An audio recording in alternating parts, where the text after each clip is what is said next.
আজকের এই চমৎকার ঐতিহাসিক বিশ্লেষণে আমরা প্রবেশ করতে যাচ্ছি এমন এক স্বাধীন সাম্রাজ্যের শিহরণ জাগানো গল্পে, যা ভারতীয় উপমহাদেশে 2 শতাব্দীরও বেশি সময় ধরে মাথা উঁচু করে টিকেছিল।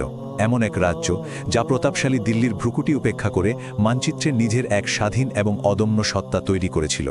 কিভাবে একটা বিদ্রোহের ভূমি হয়ে উঠল এক স্বাধীন স্বর্ণযুগ, এই কৌতূহলোদ্দীপক রহস্যের উত্তর খোঁজার যাত্রাই হলো আমাদের আজকের আলোচনা।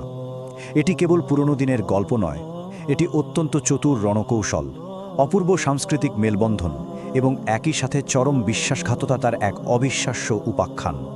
334 শুধু একটা সংখ্যা নয়, এটি স্বাধীন বাংলা সালতানাতের বিশাল জীবনকাল। ভাবলে সত্যি অবাক হতে হয়, সুদীর্ঘ এই 234 বছরে এই অঞ্চলটি 7টি ভিন্ন ভিন্ন রাজবংশের উত্থান ও পতন দেখেছে, আর সিংহাসনে বসেছেন প্রায় 33 জন শাসক।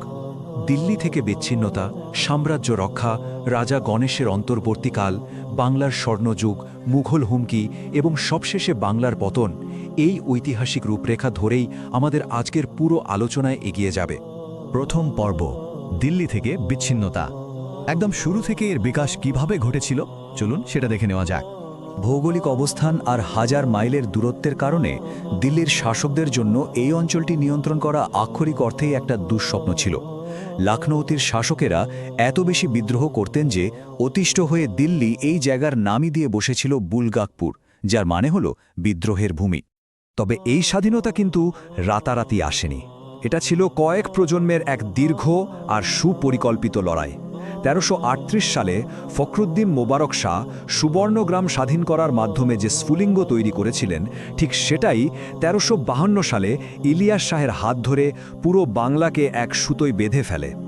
দ্বিতীয় পর্ব, স্বাধীন সাম্রাজ্য রক্ষা। স্বাধীনতা ঘোষণা তো হলো, কিন্তু সেটা টিকিয়ে রাখা কি এতই সহজ?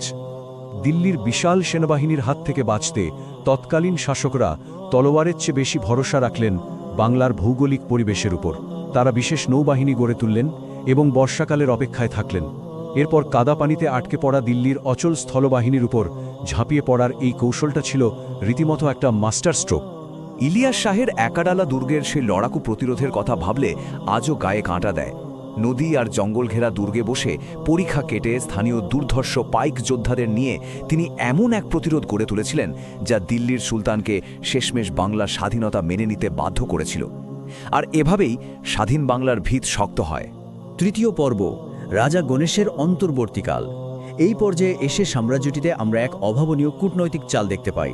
1414 সালে প্রাসাদের ভেতরের বিভাজনকে কাজে লাগিয়ে সিংহাসন দখল করে বসেন রাজা গণেশ নামের এক হিন্দু জমিদার। একটা মুসলিম সালতানাতে এমন ঘটনা ছিল কল্পনাতীত।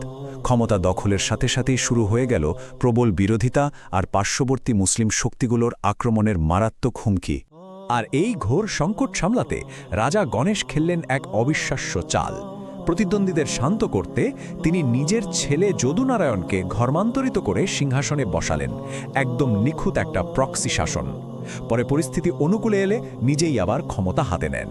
টিকে থাকার এমন রাজনৈতিক নমনীয়তা ইতিহাসে সত্যিই বিরল।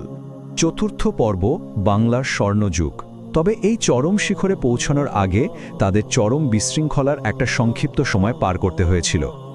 যে রাজাকে মারে সেই রাজা হয়।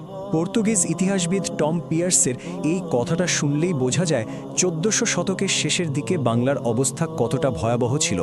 স্রেফ গুপ্ত হত্যাই হয়ে দাঁড়িয়েছিল ক্ষমতার হাত বদলের একমাত্র উপায়। সত্যি এক অন্ধকার যুগ। কিন্তু অন্ধকারের পরেই ভোরের আলো ফোটে। সুলতান আলাউদ্দিন হোসেন শাহের হাত ধরে বাংলা প্রবেশ করল তার সত্যিকারের স্বর্ণযুগে। শুধু কামরূপ বা উড়িষ্যা জয় নয়, এই সময়ে মহাভারতের অনুবাদ হল, ভক্তি আন্দোলন আর সুফিবাদের এক অপূর্ব সাংস্কৃতিক মেলবন্ধন ঘটল। তৎকালীন উপমহাদেশে এত বড় এবং সমৃদ্ধ সাম্রাজ্য আর দ্বিতীয়টি ছিল না। পঞ্চম পর্ব, মোঘল হুমকির উত্থান। স্বর্ণযুগ চললেও সীমানার ওপারে তখন মেঘ জমতে শুরু করেছে। উত্তর ভারতে বিশাল এক পরাশক্তি নিয়ে হাজির উদীয়মান মোঘলরা। সাম্রাজ্য বাঁচাতে তৎকালীন শান্তিপ্রিয় শাসক নসরত শাহ অত্যন্ত অপমানজনক কিছু শর্ত মাথা পেতে নিলেন। মোঘলদের সাথে নিশ্চিত ধ্বংসের পথে না হেঁটে তিনি বেছে নিয়েছিলেন কূটনীতি আর চরম আপোষ। ষষ্ঠ এবং শেষ পর্ব, বাংলার পতন। দুঃখজনকভাবে সেই শান্তিপূর্ণ কূটনীতি খুব দ্রুতই পথ হারিয়ে ফেলে। এই ধ্বংসের বীজ কিন্তু লুকিয়েছিল ভেতরের নেতৃত্বেই। আলাউদ্দিন হোসেন শাহ ছিলেন একজন মহান সাম্রাজ্য নির্মাতা। অন্যদিকে শেষ সুলতান গিয়াসুদ্দিন মাহমুদ শাহ ক্ষমতায় এসেছিলেন নিজ পরিবারকে খুন করে। বাইরের শত্রুর চেয়ে এই সুলতানের চরম অযোগ্যতা আর কাপুরুষতাই মূলত পুরো সাম্রাজ্যের পতন ডেকে এনেছিল। ক্ষমতার লোভে গিয়াসউদ্দিন সব কৌশল আর মিত্রতা ভুলে বসলেন।